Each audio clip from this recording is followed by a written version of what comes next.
They called me weak for crying out in labor, but they had no idea what was coming. Their mockery wasn't just cruelty, it was part of a bigger plan. They thought I was too distracted by pain to notice anything. They thought they could use the most vulnerable moment of my life to trick me. But they didn't expect my 7-year-old son, Leo, to overhear everything and destroy their entire scheme with one innocent question. My name is Kasia. At 35, I truly believed I had found my second chance at love. After losing my first husband, I spent years raising Leo alone. When Brendan walked into our lives, I thought he was a blessing, charming, attentive, always saying the right things. His mother, Rhonda, pretended to accept me too. I didn't know their smiles were masks. Everything changed the day I went into labor. The pain hit hard, sharp, and constant. I wanted comfort, but instead I got judgment. Rhonda stood beside the hospital bed, arms crossed, watching me struggle as if it amused her. "Real strength is silent," she said coldly. I didn't make a sound when I had Brendan. Brendan didn't defend me. He barely looked up from his phone. Every time I cried out, Rhonda rolled her eyes. Brendan sighed loudly, annoyed by my pain, telling me his ex, Genevieve, handled labor much better. I felt smaller with every word. It was like being emotionally stabbed in the middle of physical agony. I couldn't even process the insults. The contractions were too strong. But their tone, their coldness, something was off. They weren't just being mean. They were waiting for something. Then came the knock on the door. A small, careful tap. And then Leo's voice, soft, confused, innocent. "Mom, Brendan said you need to sign an important paper after the baby is born. Did you forget?" Brendan froze. His phone slid from his hand and hit the floor. Rhonda's smirk vanished. For the first time that day, they both looked scared. Leo continued talking through the door, telling me how he heard Brendan on the phone in the garage earlier. How Brendan said I'd be tired after labor, easy to convince, easy to sign.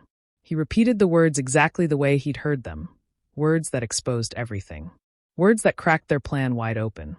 The room went silent except for the beep of the monitor. I looked at Brendan, and the guilt on his face was louder than any confession. Rhonda stepped back, speechless for the first time. In that moment, the betrayal became real. Not because of a lawyer or a secret investigation, but because a little boy loved his mother enough to speak up. And that one moment changed everything. That was the breaking point. The moment I realized I wasn't weak at all, because even in my pain, the truth still found its way to me. Through my son. Through love. Through the one person they underestimated the most. Before everything fell apart, life looked almost perfect from the outside. I had been a widow for years after losing my first husband, Julian. Most of my days were spent at the local library, helping people find books and trying to give Leo a calm, stable childhood. I never thought about dating again. I felt too tired, too broken, and too focused on being a good mother. But loneliness has a quiet way of settling into your life, and I carried it like a shadow. Then Brendan appeared. He came into the library one afternoon, smiling like he already knew me. He was charming in a way that felt warm, not pushy. He asked about books first, then slowly began asking about me. I didn't understand why someone like him was interested in someone like me, but he didn't give up. He kept showing up, helping me carry boxes, bringing Leo small gifts, telling jokes that made me laugh even when I didn't want to. Leo liked him almost instantly. That mattered more to me than anything. Watching them play together in the yard gave me a kind of peace I hadn't felt in years. Brendan seemed patient, kind, and ready to build a life with us. It felt safe, like a second chance I didn't believe I deserved. When he proposed, he did it with so much excitement and confidence that I couldn't say no. He talked about having a child together and said it was important to him. Something about carrying on his legacy. At the time, it sounded sweet. I thought he wanted to build a future with us, not use us. His mother, Rhonda, came into the picture soon after. She said she wanted to help during the pregnancy, so she moved in for a short while. That short while turned into months. At first, she acted polite, but it didn't take long for her real personality to show. She questioned everything I did, how I ate, how I sat, how I planned for the baby. Her comments were small but sharp, always said with a smile that never reached her eyes. Whenever she corrected me or criticized me, she followed it up with a story about Genevieve, Brendan's ex. According to her, Genevieve was perfect. She cooked better, dressed better, carried herself better. It was a constant comparison that made me feel like I was living in someone else's shadow. Brendan didn't stop her. Sometimes he even joined in, making little jokes I pretended didn't hurt. Still, I ignored the signs. I kept telling myself this was just family adjusting, that all marriages had small bumps. I wanted to believe in the life we were building. I wanted the illusion to be real, because it felt good to be loved again, even if some parts didn't feel right. I didn't know then that everything they did had a purpose. I didn't know they were shaping me into someone easier to control. All I saw was love. All they saw was opportunity. When my labor started, I expected fear, pain, and maybe a little chaos. What I didn't expect was how quickly Brendan's behavior would change. The moment I told him the contractions were real, he didn't look worried or supportive. He looked irritated, as if I had chosen the worst possible time to give birth. His sighs grew louder with every minute, and by the time we arrived at the hospital, he acted like he was being forced to deal with something beneath him. The pain came fast and strong, and I asked for an epidural. The nurse explained it might take a little time, but Brendan stepped in and said I didn't need it, that I was being dramatic. His words shocked me, but the contractions were so intense that I couldn't argue. I just held onto the bed rail and tried to breathe through the burning waves tearing through my body. Instead of offering comfort, he pulled out his phone, scrolling and texting like nothing important was happening. Rhonda stood beside him with her arms folded, watching me with cold eyes. Every cry I let out made her smirk widen. She began telling the nurses how she gave birth to Brendan without making a single sound, as if she wanted everyone to see how weak I was in comparison. "Real women don't need to scream," she said loudly. "Some of us handle pain with dignity." Her words cut deeper than the contractions, but I was too exhausted to respond. Brendan didn't defend me. In fact, he nodded along and added that Genevieve, his ex, barely flinched during her labor. Hearing him praise another woman while I was struggling to breathe made something inside me break. It felt like the two of them were teaming up to push me deeper into shame and helplessness. Every time I cried out, they exchanged looks, disgusted, disappointed, annoyed. It didn't feel like the people I lived with. It felt like strangers who hated me, waiting for me to fail some invisible test. The room became heavy with judgment, and I felt trapped not just by pain, but by their cold, unkind eyes. As the contractions grew stronger and the epidural still hadn't arrived, I felt myself slipping into a place where everything hurt. My body, my heart, my dignity. I could barely think, barely speak. Yet even in that moment, their comments kept coming, one after another. Rhonda called me sensitive. Brendan told me to focus instead of whining. They acted like my suffering was an inconvenience they were forced to sit through. It was the first time I saw who they really were. No warmth. No care. No love. Just irritation and superiority, as if my pain made me unworthy. I wanted to cry for reasons far beyond the contractions, but all I could do was hold on and try to survive the moment. That was when the mask slipped completely. And once I saw the truth behind it, there was no forgetting it. Just when the room felt like it couldn't get any heavier, a soft knock came from the door. It was so gentle that for a moment I thought I imagined it. Then I heard a familiar voice, small, careful, and full of worry. It was Leo. Our neighbor had brought him after hearing I was in labor, and he had come looking for me. Brendan reacted instantly. His whole body tensed, and he rushed toward the door as if he needed to block it. "Not now," he said sharply, trying to keep Leo from coming in. But Leo wasn't there to cause trouble. He just wanted to check on me. His little voice floated through the small gap in the door, asking if I was okay, asking why everyone sounded so tense. Before Brendan could stop him, Leo continued talking. In his innocent way, he brought up something that should never have come from a child's mouth. "Did you still need Mom to sign that paper after the baby comes?" he asked. "The one you talked about in the garage?" The room froze. It was as if time stopped moving. Even my contractions paused for a moment, or maybe I just stopped feeling them.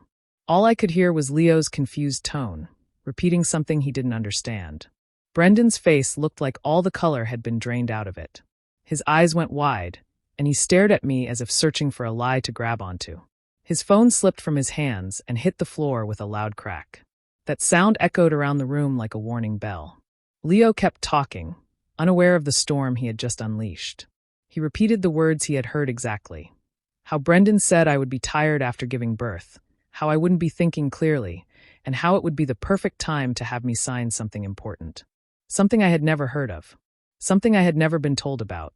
Brendan tried to stop him, but it was too late. His voice cracked as he said Leo misunderstood. He forced a smile that didn't fool anyone. His stammering made it worse. Every word he tried to say made the truth more obvious. Rhonda stepped back, her face tight with fear, her earlier confidence gone. I lay there listening, my heart beating faster than the monitor beside me. I didn't need explanations. I didn't need details. Leo's innocent honesty told me everything. He had no reason to lie. He didn't even know how serious his words were. The shock, the guilt, the panic on Brendan's face was the clearest confession I could ever get. In that moment, my little boy became the only voice I trusted in that room. He didn't know he had just exposed a secret, a plan, a betrayal.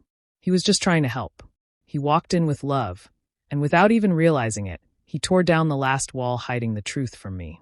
And once the truth came out, nothing could ever go back to the way it was. Hearing Leo's small voice speak the truth shook something awake inside me. The pain, the fear, the confusion, everything cleared for a moment. What replaced it was sharp, cold clarity. I needed to hear everything, even if it broke me. So I told Leo, as gently as I could, to keep talking. He didn't come into the room, but his voice carried clearly through the door, honest and steady in a way only a child's voice can be. He explained that he had heard Brendan talking on the phone in the garage a few nights earlier. Leo said Brendan was telling someone that after the baby was born, I would be tired, weak, and too overwhelmed to think straight. That it would be the best time to get me to sign something important. I could feel my heart tighten as Leo repeated Brendan's words. I didn't want to believe any of it, but deep inside, I already knew it was true. Leo continued, completely unaware of the weight of what he was revealing. Brendan had been talking about the house, my house. The one I bought with Julian. The one I worked years to pay off. Leo said Brendan planned to have me sign it over to him, pretending it was something routine. Then he would take the equity and invest it with Rhonda. As if that wasn't enough, Leo mentioned hearing Brendan say he still owed money to Genevieve. I wasn't sure what that meant, but the fact he had said it at all made my stomach twist. But the worst part came next. Leo told us that Brendan mentioned a woman named Daphne. He said that what they were doing to me was just like last time, and that Rhonda knew how to make it work smoothly. Hearing my son repeat those words felt like being punched in the chest. Daphne wasn't just another person in their lives. She was someone they had used before. Someone they had tricked. Someone they had hurt. This wasn't a mistake. It wasn't a bad decision. It was a pattern. A plan. A trap I had walked straight into. As Leo spoke, the nurses in the room stopped everything they were doing. Their eyes shifted from me to Brendan and Rhonda. They didn't ask questions. They didn't doubt Leo. Something about the way he spoke, calm, sincere, untouched by adult motives, made every word believable. Brendan stepped forward as if he wanted to open the door and shut Leo up, but one of the nurses quickly blocked him. Her face was stern, protective. She positioned herself between him and the door, her arms crossed, ready to stop him if he tried anything. Another nurse stood near Rhonda, who looked pale and completely shaken. They tried to leave the room, but the nurses refused to let them. Security was already being called. Brendan kept saying Leo didn't understand what he heard, that it was just business talk. But his voice shook. Rhonda muttered excuses under her breath, but none of them made sense. Everything was falling apart for them, and for the first time, I saw fear in their eyes. Not fear for me, not fear for the baby, but fear of being exposed. The truth had finally unraveled their lies. And it came from the one person they never expected, my son. The moment security was called, everything changed. Brendan and Rhonda seemed to realize the situation was no longer in their control. They started talking fast, throwing out excuses that didn't match anything Leo had said. Brendan claimed it was all a misunderstanding. Rhonda said Leo must have overheard something silly and taken it the wrong way. Their voices grew louder and more desperate, but no one in the room believed them anymore. The nurses stood firm. They kept a careful distance between Brendan and me, making sure he couldn't get close. I watched him try to push past one of them, only to be stopped with a calm but strict warning. Rhonda tried to leave the room, but another nurse blocked the doorway. For the first time, the woman who had insulted me through my entire labor looked powerless and frightened. When security walked in, Brendan's face fell completely. His denials turned into angry protests, then into begging. He said he just needed to explain things privately, but no one allowed it. Rhonda clung to her son, insisting that the staff were overreacting. The security officers didn't argue. They simply told them they needed to leave the area until the situation was sorted out. Their voices were gentle but firm, leaving no room for negotiation. As they were escorted out, I felt a strange mix of relief and heartbreak. I had trusted Brendan. I had welcomed Rhonda into my home. And now, watching them walk away under the eyes of hospital security, I finally understood the truth. They had never loved me. They had only loved what they could take from me. A nurse placed a hand on my shoulder and told me I would be moved to a private room. I nodded, too tired and too overwhelmed to speak. They brought Leo to my side, and he grabbed my hand tightly as they wheeled me away. Feeling his small fingers wrapped around mine gave me strength I didn't think I had left. The new room was quiet. No whispers, no insults, no fake smiles. Just peace. Leo sat beside me, still worried, still watching my face to make sure I was okay. I told him he did nothing wrong, that he had been brave, and his eyes softened with relief. Not long after, my daughter came into the world. She arrived in silence, calm and beautiful, as if she knew she was entering a safer space than the one I had been in hours before. Holding her in my arms, I made a silent promise. She would never grow up tangled in the lies and greed of the people who had tried to break me. She would be raised in love, honesty, and protection. And with Leo beside me, I knew we were already rebuilding a safer life, one they no longer had the power to touch. When I finally returned home with my newborn in my arms and Leo by my side, the quiet felt different. It wasn't the peaceful kind. It was the heavy kind, the kind that holds unanswered questions. I knew that if I wanted to protect my children, I needed the full truth. Every part of it, no matter how painful. So I contacted a lawyer first. I told him everything that happened at the hospital, word for word. He listened carefully, took notes, and assured me he would help. He also suggested hiring a private investigator, someone who could look into Brendan's past without warning him. A few days later, the investigator began digging. I tried to focus on my recovery, feeding my baby, and helping Leo settle after all the chaos. But every time my phone rang, my heart jumped. I knew the truth was coming, and I wasn't sure how much more betrayal I could handle. When the investigator finally called with his findings, I sat down because my legs felt weak. His voice was calm, but the things he said made my skin turn cold. Brendan had done this before. Not once. Not twice. Enough times that it was a pattern, a twisted, practiced method he used on women who trusted him. The name Daphne came up first. She wasn't just someone he mentioned on the phone. She had been his first wife. According to the investigator, Daphne married Brendan young. She owned property and had some savings, both of which she lost because of decisions Brendan convinced her to make as a couple. Rhonda had been part of it the whole time, guiding her son, playing the supportive mother while helping him drain Daphne's assets. By the time Daphne realized what had happened, everything was gone. The house, the savings, and even her credit. She divorced him but never recovered financially. Then came Genevieve. She wasn't just his ex. She had been his most recent target. But she was smarter. She kept her money separate and refused to add Brendan to anything she owned. That was why he always spoke about her with bitterness when Rhonda wasn't around. The investigator said Brendan had tried to push her into investing with him, but she avoided it. Eventually, she left him because she felt something wasn't right. And then there was me. I was not chosen because Brendan loved me or because he wanted a family. I was chosen because I had a house, because I was a widow, because I was raising a child alone, because he assumed I was lonely enough to ignore red flags. His charm, his sweet words, his kindness in the beginning, it was all calculated. All planned from the first day he walked into my life. Hearing this truth didn't break me the way I expected. Instead, it made everything clear. He had built his relationship with me on lies. But now I finally understood who I was dealing with. And I knew exactly what I needed to do next to protect my children and my future. I focused on protecting myself and my daughter. With all the evidence we had gathered, my lawyer told me the first thing I needed to do was remove Brendan's name from the deed of my house. I felt a heavy weight lift from my chest when the court agreed. The fraud, the lies, the hospital staff's clear statements, and even Leo's testimony made the process faster than I expected. It felt like I was finally taking back control of my life. The moment the paperwork was approved, I went home and changed every lock on my doors. I didn't want Brendan anywhere near my house again. Every sound outside still made my heart jump, but knowing he no longer had any legal right to step inside gave me some peace for the first time in months. I held my daughter close that night, promising her that our home would always be a safe place from now on. My next step was getting a restraining order. I told the court everything, how he lied, how he manipulated me, how he tried to take what I had worked so hard for. The judge listened carefully, and when the restraining order was granted, I felt my hands shake with relief.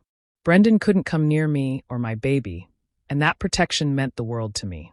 While I focused on healing and creating a stable routine for my daughter, my lawyer started the divorce process. She told me clearly that we had more than enough proof to show the marriage was built on fraud and emotional abuse. Brendan had never loved me. He had loved what he thought he could take from me. I didn't feel sad anymore, just determined. My lawyer made sure that Brendan would have no claim to my house, my savings, or anything I owned before he came into my life. She also pushed for strict limits on any access he might try to request to see our daughter. I wanted full protection. I didn't trust him, not as a partner, not as a father, and not as a human being. He had already shown what he was capable of. As the divorce papers moved forward, I began to feel stronger. I focused on my newborn, on the quiet moments in our little home, and on building a future free from Brendan's shadow. This time, everything belonged to me, my home, my peace, and the life I was rebuilding piece by piece. A few weeks later, when life was starting to feel calm again, I heard a knock on my door. I wasn't expecting anyone, so my stomach tightened. When I looked through the peephole, I saw Brendan and Rhonda standing there. Their confidence was gone, replaced by panic and fear. I opened the door just a little to speak with them. They started talking fast, trying to explain themselves. Brendan said they needed to clear up a misunderstanding. Rhonda claimed Leo had twisted their words. They mentioned pressure, mistakes, and said they never meant to hurt me. Excuses poured out quickly, but none sounded convincing. Brendan revealed their business had collapsed. Without my house's equity, they had no money, lost investors, and had mounting debts. Fear shone in his eyes, not fear of losing me, but fear of losing what they had tried to take. They came because they thought I could still help them, not because they cared. I stayed calm. Months ago, their words might have confused me. I might have questioned myself. Now, I felt clear and strong. I held proof, and I could face them without fear. I pressed play on my phone. Leo's voice filled the doorway, steady and clear. He described everything Brendan and Rhonda had said and done, every plan, every lie, every cruel attempt to take advantage of me. Brendan's face tightened, and Rhonda's eyes widened. They knew the truth could not be twisted anymore. When the recording ended, I looked Brendan directly in the eyes. I told him I understood exactly who he was. I said he would never have another chance to hurt me or my daughter. His legacy would not be the lies he spread or the fake future he tried to build with my money. His legacy would be a court order against him and a daughter who would grow up knowing the truth about her father. I didn't raise my voice or cry. I simply closed the door, feeling the weight of the past lift. That moment marked the end of their control over me. Peace began to settle into my life, and I finally felt free from the people who once tried to destroy my family. I held my daughter close, knowing we were safe, and that nothing they did could touch us again. Now, I am not the same woman I used to be. I am no longer the Kasha who felt powerless or afraid. I have become the Kasha who protects her children, her home, and her peace. Every day, I remind myself that strength comes in many forms, and sometimes it shows most clearly in moments of pain and courage. Leo, my brave little boy, showed me the true meaning of courage. His honesty, his fearlessness, and his love saved our family from people who wanted to take everything from us. He stood up in a way that no adult could have, and because of him, I knew I could face anything. Watching him, I understood that real strength is not just in fighting back. It is in standing up for what is right, even when you feel small. My daughter, too, is a daily reminder of the power I discovered inside myself. Holding her in my arms, I see a future filled with hope and safety. I know I will protect her from lies, manipulation, and cruelty. She is the symbol of resilience and the proof that even in the darkest times, light can return. The story of my labor, the insults, the betrayal, and the schemes, they called it weakness. They laughed at my tears, judged my fear, and thought I could be broken. But those very moments revealed their true nature. My pain exposed their lies, and my tears showed my strength. It was not a sign of failure, it was the beginning of my freedom.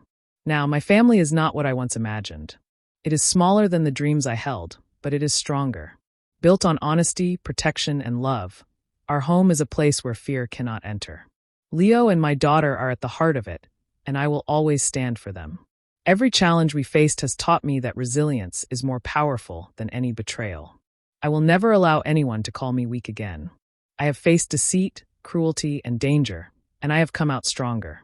My story is proof that even in the hardest moments, courage and love can change everything. I am no longer a victim. I am a protector, a mother, and a woman who knows her own strength. The life we now have is a life I fought to protect. And every day, I am reminded that what once seemed like weakness was the very thing that made me unbreakable.